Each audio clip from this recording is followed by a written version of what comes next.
नमस्कार दोस्तों। OCA network में आपका स्वागत है। मैं हूं ओमकार चौधरी। सिर्फ दो बड़े झटके। एक जम्मू कश्मीर में केवल 6 सीटें आई कांग्रेस की। 90 के सदन में 32 पर लड़ रही थी, मात्र 6 सीटों पर सिमट गई और 26 सीटों पर चुनाव हार गई।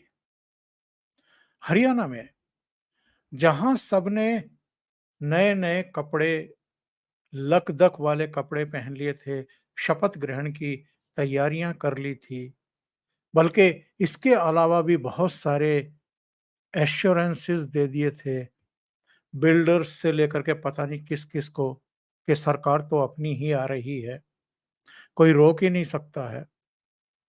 और ये भी तय कर लिया था कि साहब सीएम कौन बनेगा, और बाकी लोगों को इसकी भनक मिल गई थी तो वो बगावत के मूड में आ गए थे। वहां तो और भी बुरा हाल हुआ। 37 सीटों पर सिमट गई कांग्रेस पार्टी और भारतीय जनता पार्टी तीसरी बार सरकार बनाने में कामयाब हो गई। तो जम्मू कश्मीर और हरियाणा में जो ये जोर का झटका धीरे से लगा है कांग्रेस को, इसके बाद ऐसा लगता है कि दिमाग ठिकाने पर आ चुके हैं। ये जो लोकसभा चुनाव के नतीजों के बाद से हवा भर कर के जिस तरीके के तेवर दिखा रहे थे राहुल गांधी, सदन के बाहर भी और सदन के भीतर भी, और वो जो लाल डायरी लेकर के घूम रहे थे कि ये संविधान की डायरी है, उसको छोड़ने को तैयार नहीं थे। शुरू-शुरू में तो उनको लग रहा था कि ये तो कोई दिव्य शक्ति मिल गई है कि जिसको मैं दिखाऊँगा, शो करूँगा मतदाताओं के सामने, और अलादीन के चिराग की तरह कहीं से फूट करके जो है परिणाम निकल आएँगे, और कांग्रेस पार्टी तो पूरी तरीके से जीवित हो जाएगी और भारतीय जनता पार्टी का और नरेंद्र मोदी का जैसे सफाया हो जाएगा। लेकिन इन 2 राज्यों के नतीजों ने उनको पूरी तरीके से ज़मीन पर ला दिया है। ज़मीन पर तो वैसे लोकसभा चुनाव में भी मतदाताओं ने ला दिया था, लेकिन बहुत चालाकी के साथ राहुल गांधी और उनकी जो कोटरी थी, वो कुछ ऐसा शो कर रही थी कि जैसे राहुल गांधी के नेतृत्व में कांग्रेस ने कमाल का परफॉर्मेंस किया है। वरना मुझे आप ये बताइए कि किसी नेता के नेतृत्व में कोई पार्टी अगर लगातार तीसरा चुनाव हारी हो लोकसभा का, उसके बाद तो कार्यकर्ताओं और पार्टी के बाकी नेताओं को, ऐसे नेता को हटा करके फेंक देना चाहिए दूर, कि ये तो पार्टी का कबाड़ा कर रहा है। लेकिन माहौल ऐसा बनाया गया कि जैसे राहुल गांधी में वो सारे गुण हैं, सारे करिश्माई नेतृत्व हैं, जिन्होंने कांग्रेस पार्टी को जीत की राह पर ला करके डाल दिया है। वस्तु स्थिति ये है कि तीसरी बार भी देश की जनता ने उन्हें और उनकी पार्टी को बुरी तरह रिजेक्ट किया है। 100 सीट भी नहीं आ पाई। इसके बावजूद माहौल तो कुछ ऐसा ही बनाया जा रहा था, देश के बाहर भी और देश के भीतर भी, कि जैसे जीते तो ये हैं और हारे तो नरेंद्र मोदी हैं। बहरहाल इन 2 राज्यों ने बताया है कि लोकसभा चुनाव में भी कौन हारा था और इन 2 राज्यों के विधानसभा चुनाव में भी कौन हारा है। नेशनल कॉन्फ्रेंस ने जम्मू कश्मीर में इनके नखरे उठाने से इनकार कर दिया। ये लोग वहां 2 कैबिनेट मंत्री के पद मांग रहे थे। ये विधानसभा में डिप्टी स्पीकर का पद मांग रहे थे। उमर अब्दुल्ला और फारूक अब्दुल्ला ने इनको भाव ही नहीं दिया, क्योंकि कुछ निर्दलीय और कुछ जो छोटे दल थे, और इधर अरविंद केजरीवाल का भी बिल्ली के भागों छीका टूटने वाली स्थिति थी। एक एमएलए जीत करके आ गया तो इन्होंने भी उनको समर्थन दे दिया।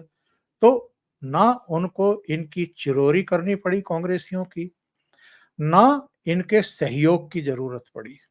ये अलग बात है कि बाद में इन्होंने समर्थन का पत्र दे दिया, लेकिन कहा कि नहीं, हम सरकार में शामिल नहीं हो रहे हैं, बाहर से समर्थन देंगे। तो वही अंगूर खट्टे वाली मामला है। उन्होंने 2 कैबिनेट मंत्री और इस डिप्टी स्पीकर का पद देने से इनकार कर दिया, तो इन्होंने कहा कि हम बाहर से ही समर्थन देंगे। तो ये तो इनकी हालत हो गई है इन 2 स्टेट में। जलेबी की बात कर रहे थे हरियाणा में, जैसे ही झटका लगा तो समझ में आ गया और उसके बाद भारतीय जनता पार्टी वालों ने तो चिढ़ा-चिढ़ा करके जलेबियाँ बाँटी और खाई, जम करके वीडियो वायरल किए। अब महाराष्ट्र में देखिए क्या हुआ है। महाराष्ट्र में नाना पटोले और कुछ दूसरे कांग्रेस के नेता ये कह रहे थे कि हम तो 120 सीटों से नीचे लड़ेंगे ही नहीं और हमारी ही पार्टी जो है वो सबसे बड़ी पार्टी है और हमारा ही मुख्यमंत्री बनेगा। इस तरह के दावे किए जा रहे थे। ये दावे क्यों किए जा रहे थे? क्योंकि उद्धव ठाकरे ये चाहते थे कि भई जिस तरीके से 2019 में आप लोगों ने मुझे मुख्यमंत्री बनाया था, उसी तरीके से अब इस चुनाव में भी मुझे मुख्यमंत्री पद का चेहरा सामने रख कर के चुनाव लड़ाए जाएँ और मेरा नाम घोषित किया जाए मुख्यमंत्री के तौर पर। इसके लिए ना कांग्रेस तैयार थी और ना ही शरद पवार तैयार थे। तो उद्धव ठाकरे और संजय राउत ये भुन-भुनाते रहे, टेरराइज़ करने की कोशिश करते रहे, ब्लैकमेल करने की कोशिश करते रहे, अल्टीमेटम देते रहे कि तब तक ये फैसला कर लिया जाए। लेकिन कांग्रेस अड़ी रही और जैसे ही जम्मू कश्मीर और हरियाणा के चुनाव नतीजे आए और कांग्रेस का नेतृत्व खामोश होकर के बैठ गया, यानी ज़मीन पर आ गया, उसके बाद फिर से शरद पवार ने भी प्रेशर बनाया, उद्धव ठाकरे ने भी प्रेशर बनाया और चूँकि कान ढलक चुके थे, ना तो ये कांग्रेस के लोग महाराष्ट्र में अब अड़ रहे हैं, ना झारखंड में अड़ रहे हैं और ना ही उत्तर प्रदेश में अड़ रहे हैं। महाराष्ट्र में भी और उत्तर प्रदेश में भी इन्होंने सहयोगी दलों के सामने सरेंडर कर दिया है, घुटने टेक दिए हैं। अखिलेश यादव का तो एक ट्वीट आया है और उस ट्वीट में उन्होंने जो लिखा है, उसका मतलब आप ज़रा समझ लीजिए कि क्या है। कहाँ तो कांग्रेस पार्टी के लिए जो 2 सीटें छोड़ी थी अखिलेश यादव ने, एक गाज़ियाबाद वाली और एक खैर वाली, अलीगढ़ में जो है, और कहाँ अब कांग्रेस अपने प्रत्याशी ना खड़े करके, यानी कांग्रेस के सिंबल पर अपने प्रत्याशी खड़े ना करके अब समाजवादी पार्टी के ही सिंबल पर उनको लड़ाने के लिए तैयार है। अखिलेश यादव का ट्वीट देखिए क्या कह रहा है। इन्होंने लिखा है, बात सीट की नहीं जीत की है। इस रणनीति के तहत इंडिया गठबंधन के संयुक्त प्रत्याशी सभी 9 सीटों पर समाजवादी पार्टी के चुनाव चिन्ह साइकिल के निशान पर चुनाव लड़ेंगे। कांग्रेस और समाजवादी पार्टी एक बड़ी जीत के लिए एकजुट होकर कंधे से कंधा मिलाकर साथ खड़ी है। इंडिया गठबंधन इस उपचुनाव में जीत का एक नया अध्याय लिखने जा रहा है। कांग्रेस पार्टी के शीर्ष नेतृत्व से लेकर बूथ स्तर तक के कार्यकर्ताओं के साथ आने से समाजवादी पार्टी की शक्ति कई गुना बढ़ गई है। इस अभूतपूर्व सहयोग और समर्थन से सभी 9 विधानसभा सीटों पर इंडिया गठबंधन का एक-एक कार्यकर्ता जीत का संकल्प लेकर नई ऊर्जा से भर गया है।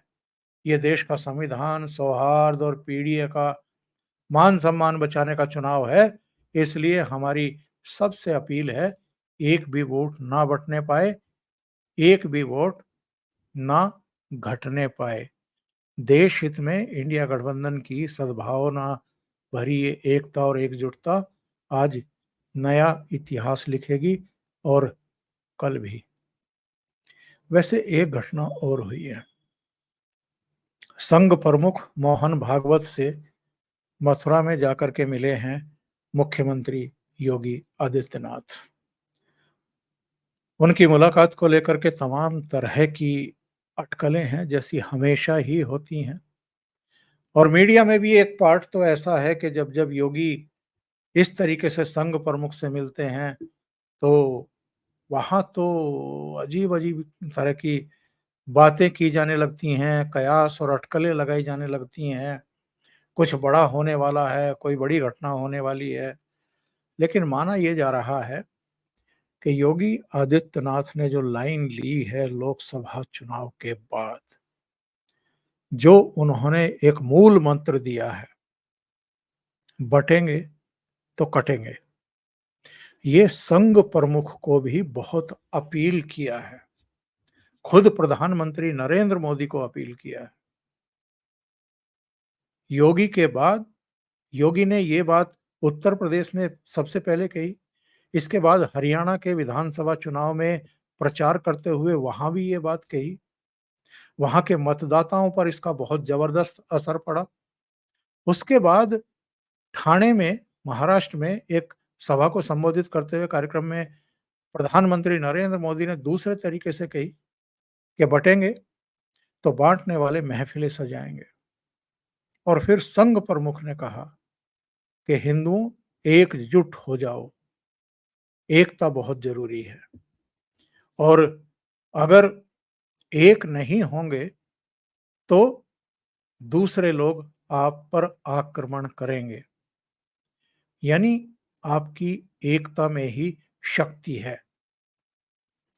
और भी मुद्दों पर बात हुई होगी संघ प्रमुख से योगी आदित्यनाथ की। लेकिन ये मुलाकात, ऐसा तो है नहीं कि विपक्ष के नेता नहीं देख रहे हैं या इसके बारे में नहीं सुन रहे हैं या ये अंदाजे नहीं लगा रहे हैं कि योगी और संघ प्रमुख की जो ये मुलाकात है, ये आगे चल करके कुछ गुल खिलाने जा रही है। हालांकि संघ प्रमुख का इन उपचुनाव से कुछ खास लेना देना नहीं है, लेकिन योगी आदित्यनाथ और संघ प्रमुख मिले हों, कोऑर्डिनेशन ना हुआ हो या आगे की कोई रणनीति ही ना बनी हो, ऐसा भी संभव नहीं है। इसलिए भी अखिलेश यादव हों, राहुल गांधी हों या दूसरे दल हों, उनकी समझ में आ रहा है कि लोकसभा चुनाव में भारतीय जनता पार्टी को जो डेंट लगा है, जो कमी रह गई है, कसर रह गई है, मतदाताओं में भी एक भाव पैदा हुआ है कि भाई हमसे गलती हो गई है, अब हमें इस गलती को सुधारना है। और ये जो 9 सीटों का उपचुनाव हो रहा है उत्तर प्रदेश में, इसमें भी अगर जो 37 सीटें अकेले अखिलेश यादव जीत की पार्टी जीत गई और 6 कांग्रेस जीत गई, अगर उत्तर प्रदेश के मतदाताओं ने भी अपने आप को करेक्ट करने के बारे में सोच लिया, तो फिर भले ही कांग्रेस के प्रत्याशी भी समाजवादी पार्टी के टिकट पर चुनाव मैदान में उतर रहे हों, नतीजा कुछ और आएगा, जिसका दावा योगी आदित्यनाथ करते रहे हैं। महाराष्ट्र में कांग्रेस पार्टी ने एक तरीके से सरेंडर कर दिया है अपने सहयोगियों के सामने। कहाँ तो कांग्रेस पार्टी 120 सीटों पर लड़ने की बात कर रही थी और कहाँ वो अब 85 सीट पर ही सहमत हो गई है। कल मोटे तौर पर यह सहमति बन गई कि सब तीनों पार्टियां 85-85 सीटों पर ही चुनाव लड़ेंगी।